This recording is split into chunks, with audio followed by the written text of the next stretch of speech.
The mountain had swallowed him whole long before anyone in the valley bothered to learn his name.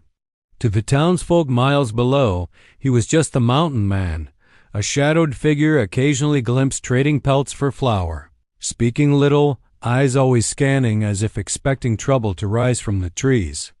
But up here, where the air thinned and the wind spoke louder than men, he was simply alone. His cabin clung to the slope like an afterthought, built from hand-cut logs darkened by decades of snow and sun. Each winter carved deeper lines into the wood, just as it carved them into his face. He rose before dawn, split frozen logs until his hands burned, and set traps along the ridgeline with a precision born from long habit. Silence ruled his days. Weeks could pass without hearing another human voice, and when he did, it sounded foreign, like a language half forgotten. He had chosen this life deliberately. Years earlier, so long ago, the memory sometimes felt borrowed, he had lived among people, laughed beside fires, and believed he might belong somewhere. That belief had cost him everything. Whatever happened back then had driven him higher into the mountains, farther from roads, law, and memory. He never spoke of it, not even to himself, yet it followed him like a second shadow, growing longer each time the sun set behind the peaks. Nights were the worst. The wind rattled the roof beams, and the old cabin groaned as if remembering pain. He slept lightly, rifle within arm's reach, waking at every unfamiliar sound. Dreams came whether he wanted them or not, faces he could no longer name, a woman's voice carried away by firelight, words spoken in a language that still echoed in his bones. He would wake drenched in sweat, stare at the low ceiling, and remind himself that solitude was safer than love. Locals whispered about him when he rode down for supplies.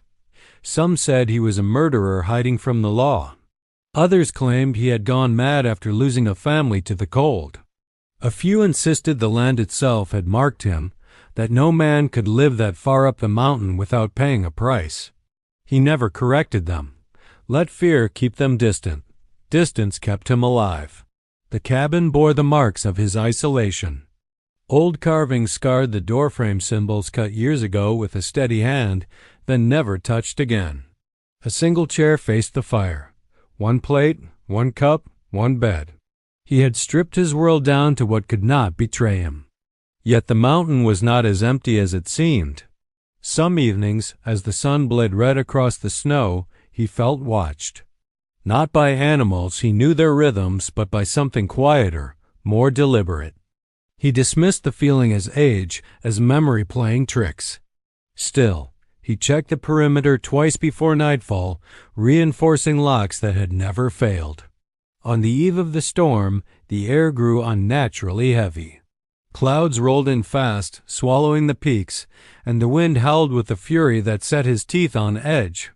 He secured the shutters and fed the fire, unaware that the solitude he had built like a fortress was about to be shattered. For years, the mountain had given him exactly what he asked for: silence, distance, and forgetting. But solitude, like the wilderness itself, had its own rules. And sometimes it delivered what a man needed, whether he wanted it or not. The storm broke before dawn, violent and sudden, as if the mountain itself had decided to roar after years of silence. Wind slammed into the cabin walls, snow whipping sideways so thick it erased the world beyond the windows. The mountain man lay awake, listening not in fear, but in calculation. Storms were familiar, chaos was not. Sometime near morning, a sound cut through the wind that did not belong. It was faint. A dull, irregular thump, followed by a creak that made the roof beams groan differently than before. His eyes opened instantly. He sat up, every muscle tight, hand already closing around the rifle. He waited, counting his breaths. The sound came again closer this time, deliberate, wrong. No animal moved like that. He pulled on his coat, shoved his feet into boots, and eased the door open just enough to peer outside. Snow blasted his face, stinging like thrown gravel. Visibility was poor, but the shape above his porch was unmistakable. Something or someone hung from the roof beam, swaying gently in the wind. His first thought was a trap. For years he had lived by one rule: anything unexpected was dangerous. Still, instinct overruled caution. He stepped fully outside, craning his neck. The shape resolved into a human form, slender, limp, hair pale against the dark wood. Rope bit into flesh. The figure did not move. "Damn it," he muttered, voice rough from disuse. He climbed onto the porch, boots slipping on ice, and reached up. As he grasped the rope, the body shifted, and a weak sound escaped the woman's lips, a broken breath. Barely there. She was alive.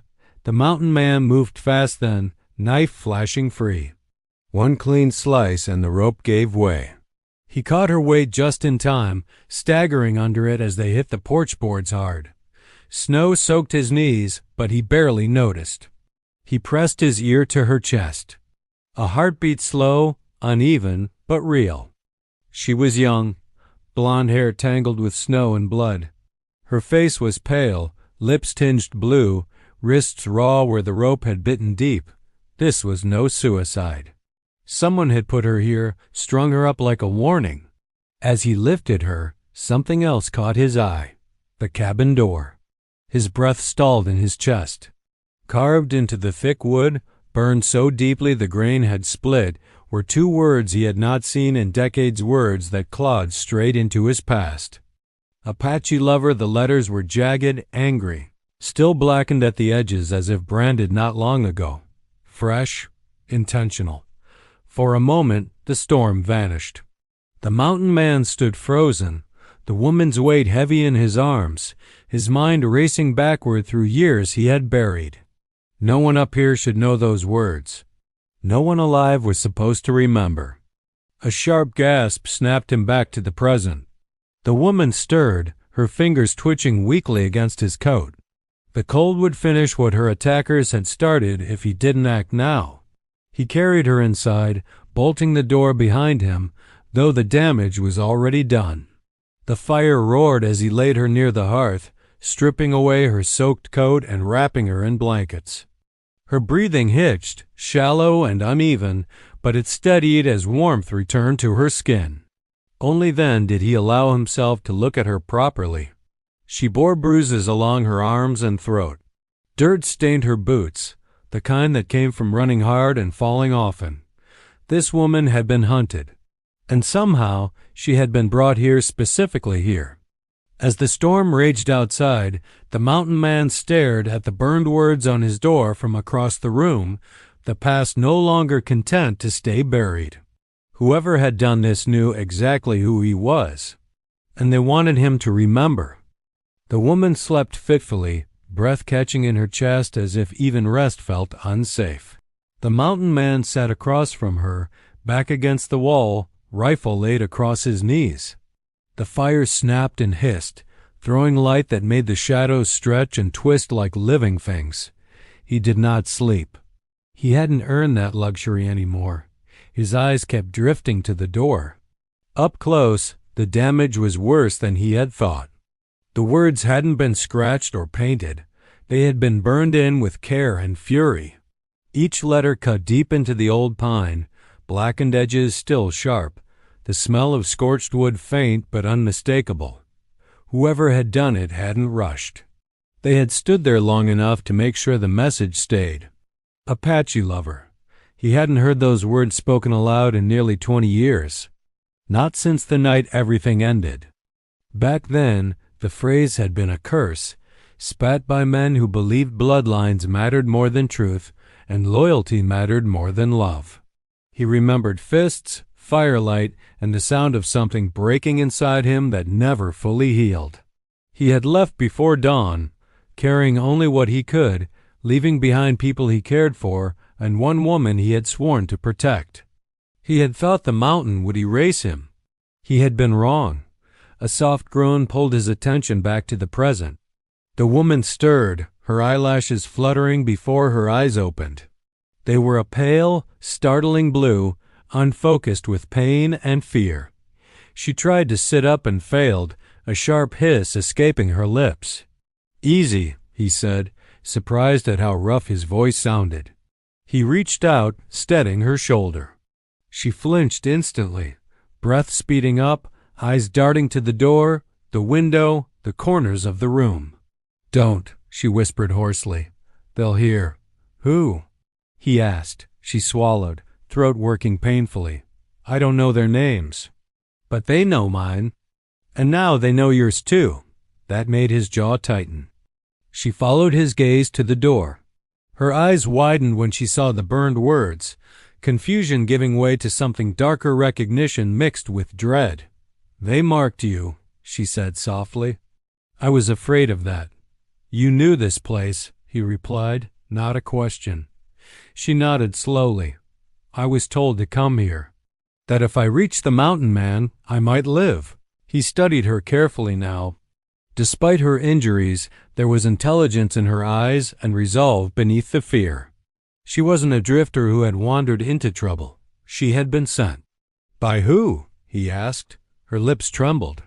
"By someone who loved an Apache man once. Someone who said you'd understand what that word really means." The room felt suddenly too small. The fire popped loudly, and outside, the storm began to ease, leaving behind an unnatural quiet that pressed against his ears. "They hung you to send a message," he said. "To me, yes," she replied.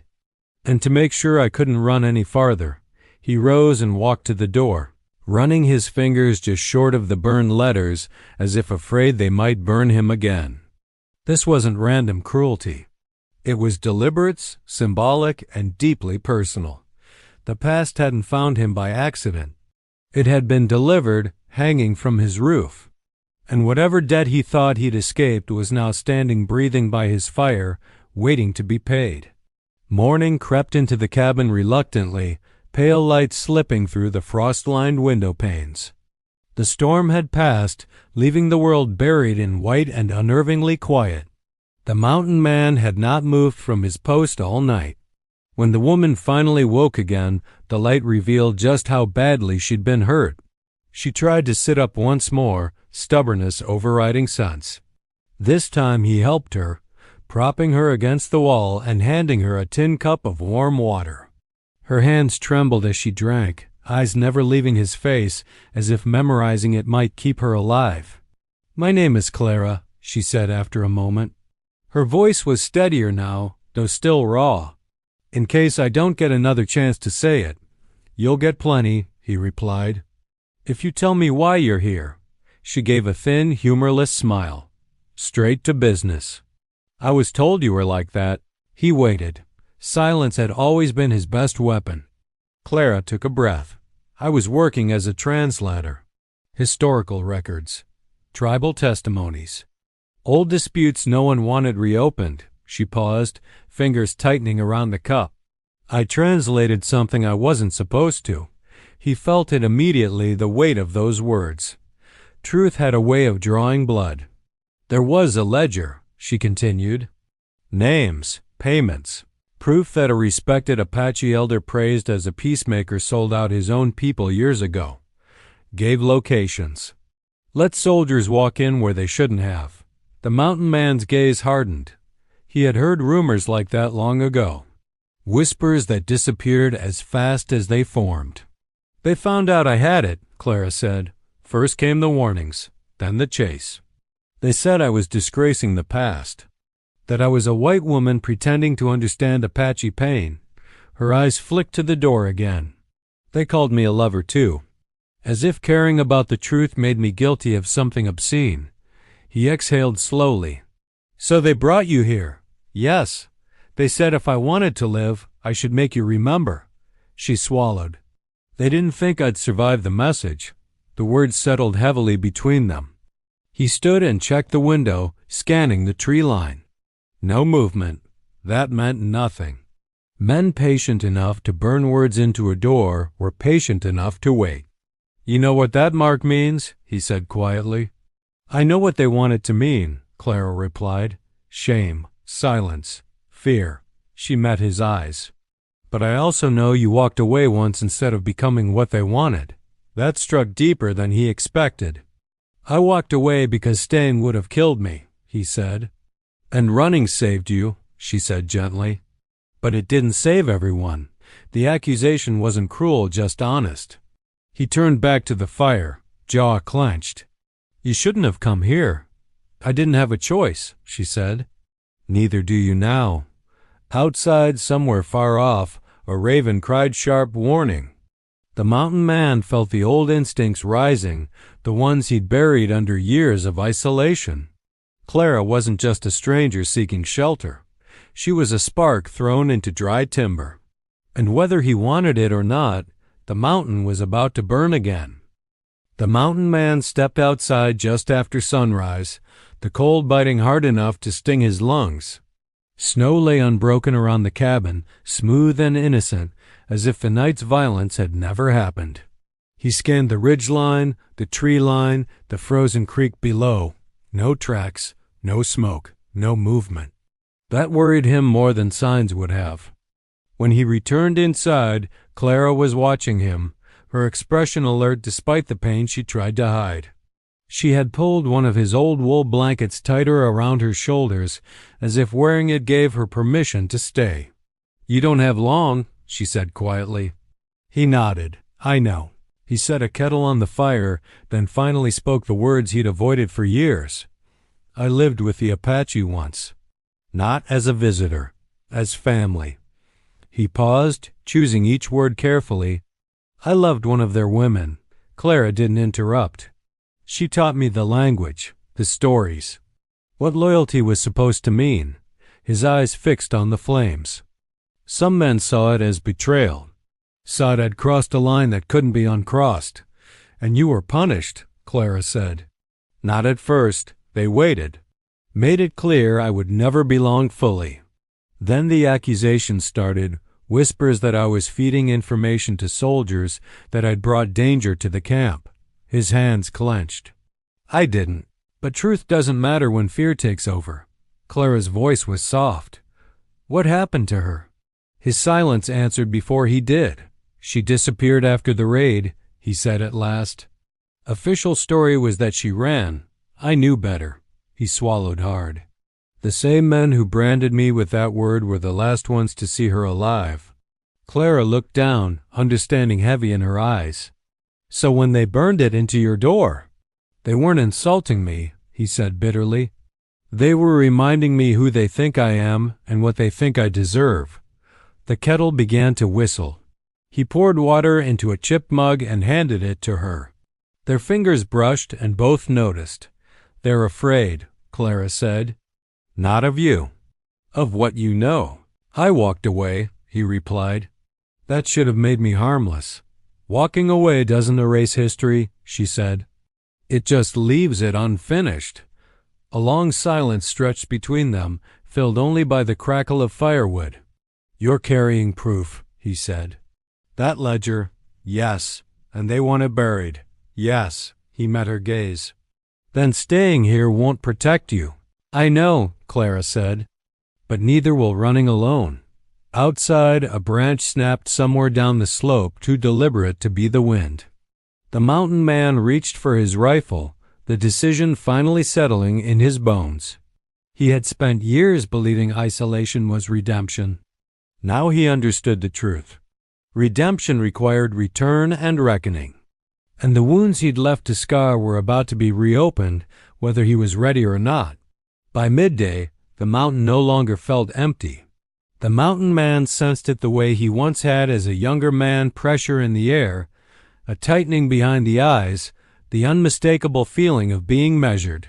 He circled the cabin slowly, rifle in hand, boots crunching softly in the snow. Still no tracks close enough to betray a careless approach. Whoever was out there knew how to move without leaving a story behind. When he reached the north side of the cabin, he found the first sign. A symbol etched into the snow near the tree line, simple, precise, unmistakably intentional. Not a threat meant for outsiders, but a signal meant for those who understood its meaning. His jaw hardened. He hadn't seen that mark since the night he fled. They were close. Inside, Clara sat upright now, pale but alert, clutching a folded bundle wrapped in oilcloth. She hadn't said what it contained, but he didn't need to ask. Some truths announced themselves by how carefully they were protected. "They're here," he said. She nodded once. "I know. They always announce themselves before they strike. It's how they remind you who holds the power." He barred the windows and checked the back door, then fed the fire low, keeping smoke to a minimum. This cabin had survived storms and winters, but it had never been meant to withstand a siege.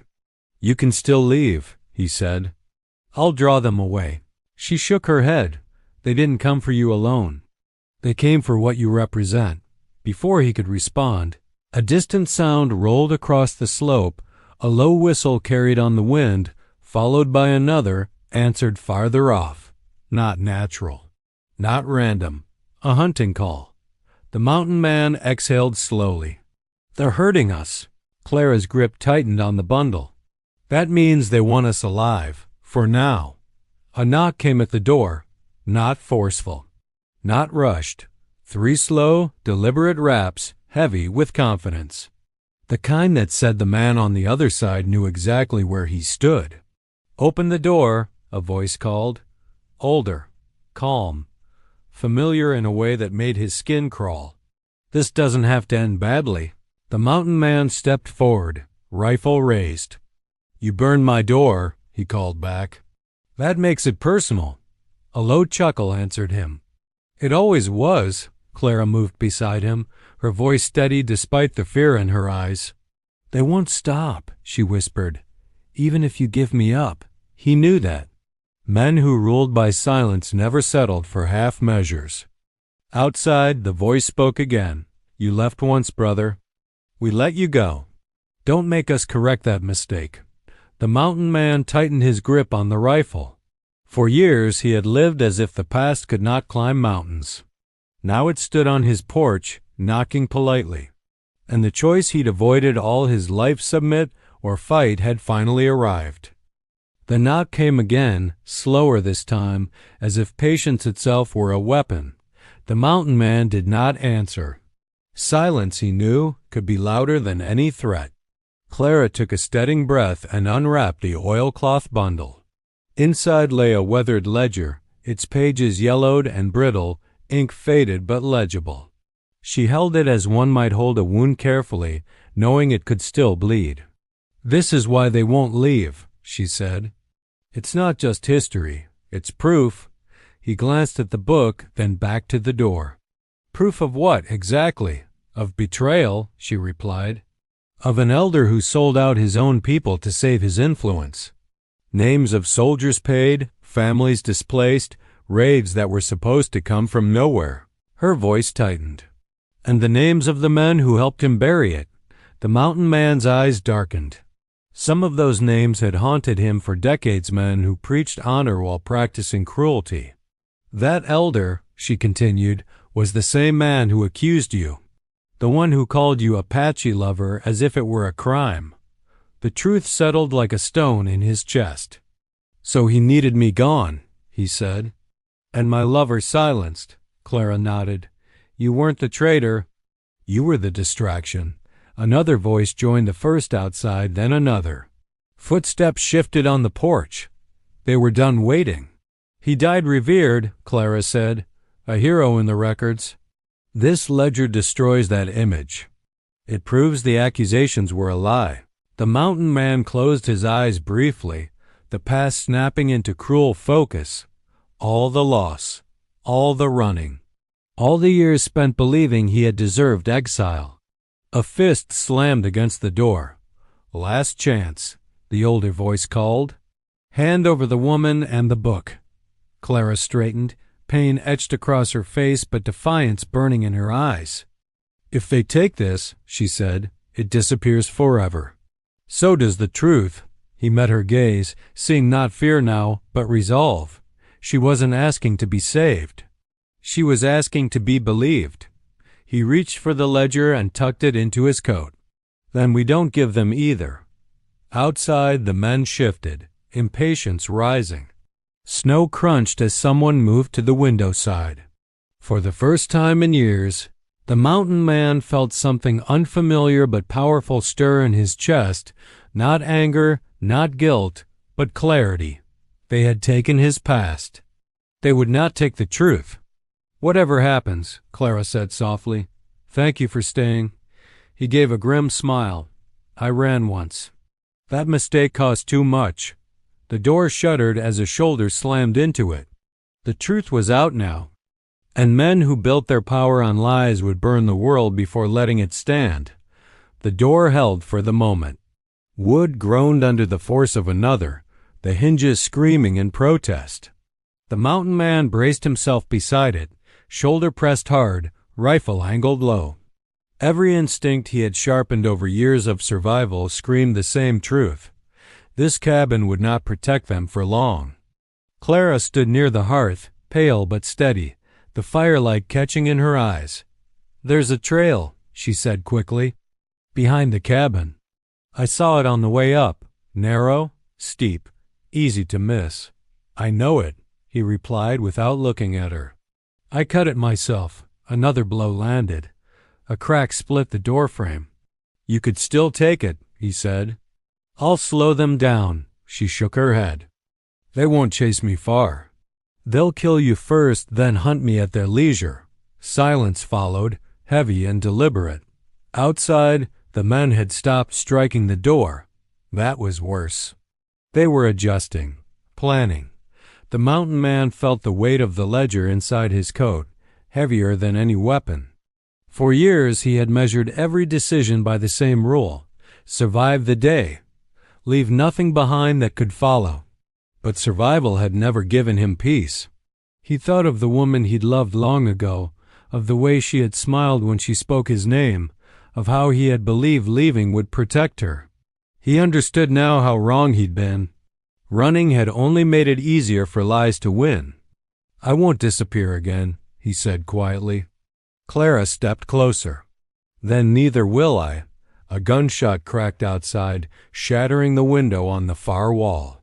Glass exploded inward, scattering across the floor. Clara cried out, dropping to her knees as another shot followed, splintering a beam near the ceiling. "They're done asking," she said, breathless. He made the decision then, not in panic, but with a strange calm. "We go together," he said, "out the back." "Up the ridge," she stared at him. "That trail is suicide in daylight. Not if you know where to step." Another voice shouted orders outside. Boots pounded against the porch. He grabbed a pack, stuffing it with essentials in seconds, then slung it over his shoulder. He took Clara's arm, steadying her as she stood. "You trust me?" he asked. She nodded once. "I came here because I was told I could." The back door burst inward just as they slipped through the rear of the cabin, cold air slamming into them like a wall. Snow blinded them instantly, the world narrowing to white and breath and pain. Behind them, the cabin his refuge, his prison filled with shouting men and gunfire. Ahead lay the mountain. And for the first time in decades, he chose not to hide behind it, but to face it step by perilous step. The ridge loomed above them, jagged and snow-slicked, its sheer cliffs cutting sharply against the gray sky.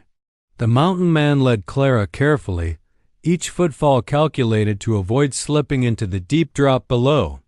Behind them, the shouts and pounding boots had grown louder, but the wind carried them erratically, making it impossible to gauge how close their pursuers were. They reached a narrow outcrop overlooking a small frozen creek. He crouched low, scanning the line of trees below. The men had split, some moving to flank them, others attempting to cut them off from the ridge's exit. They were skilled, experienced, and patient, but they had underestimated two things: the mountain and the man who knew it like the back of his hand. "They're surrounding us," Clara whispered, teeth chattering, both from cold and fear. "We can't fight them all." He shook his head. "We don't have to. We fight smart, not hard."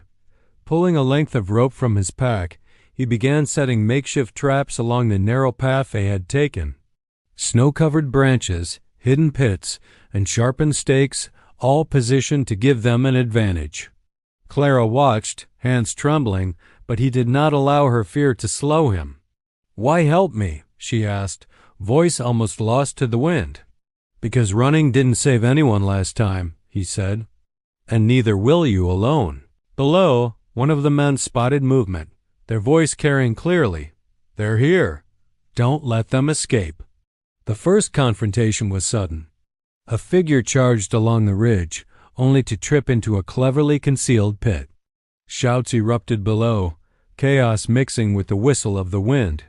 The mountain man moved with precision, guiding Clara behind a rock outcrop, then used a flare from his pack to disorient their pursuers further. It was not a fair fight, but it was enough. Enough to stall. Enough to send a message. Then came the reckoning. A figure emerged from the tree line, older, calmer, the same man whose voice had haunted them at the cabin door. He stepped forward, exposing himself to the ridge. "It's you," he said, eyes cold, scanning the traps. "I should have known running wouldn't save you." "I'm done running," the mountain man replied, stepping out from cover, rifle leveled. "You've spent years hiding behind lies. That ends now." The man laughed, low and bitter. "Truth is dangerous, isn't it?" "Yes," Clara said, her voice steadier than she had expected. "But lies are deadly." She held the ledger up, letting the wind catch its pages. The pale sunlight reflected off the worn paper, and for a brief moment, the world seemed to hold its breath. The standoff was tense, measured. The mountain man knew this wasn't about bullets alone. It was about control, about fear, about past sins clawing their way back to life. With a sudden movement, he kicked a concealed trap, sending one man tumbling, the others retreating instinctively. Clara slipped past, covering the ledger. Shots rang out, but in the chaos, the mountain man confronted the elder. They faced each other, age, history, and guilt pressing into the space between them. Words were exchanged, truths revealed, and the ledger's existence laid bare the elder's crimes. By the time the snow settled and echoes faded, the surviving men had fled, retreating into the trees with their secrets and their fear. The mountain ridge was quiet once more, save for the heavy breathing of the two who remained. Clara turned to him, eyes wide. We did it," he nodded slowly, staring at the sun glinting off the snow. "Not yet. But the ledger lives, and the truth can no longer be buried." That's enough for now. For the first time in decades, he felt it, the calm that comes not from hiding, but from confronting the past and standing firm. The mountain had tested them, and they had survived. But survival, he knew, was just the beginning. The first light of dawn broke over the peaks, painting the snow in shades of gold and pink. The mountain was quiet now, the storm long gone, the chaos of the previous night reduced to scattered footprints and broken branches. Clara sat on a rock near the ridge, the ledger carefully wrapped and secured in her pack. She glanced at him, noticing the first real signs of relief on his face, the tension in his shoulders easing, the shadow in his eyes lightening ever so slightly. The mountain man took a deep breath, letting the cold air fill his lungs. For decades, he had lived in isolation, carrying guilt, shame, and the weight of unspoken truths. He had thought solitude could erase the past. He had believed that distance could protect him. But he now understood that hiding only gave power to lies. Confronting the past, no matter how painful, was the only way to find peace. "Are you ready to leave?" Clara asked softly, breaking his reverie. He nodded slowly. "I don't know if I ever was, but I know I can't stay up here forever. There's a life to reclaim, debts to settle, and maybe a chance to live again without running." The ridge stretched before them, jagged but navigable. Each step forward felt like a promise to himself, to the woman beside him, and to the memories he had long tried to bury.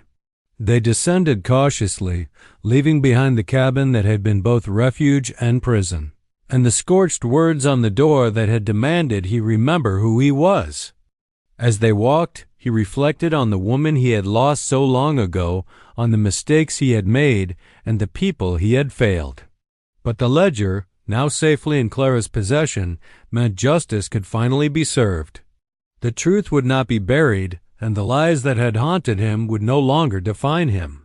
By the time they reached the valley, townsfolk were beginning to stir. Life continued below as it always had, unaware of the reckoning that had occurred in the mountains.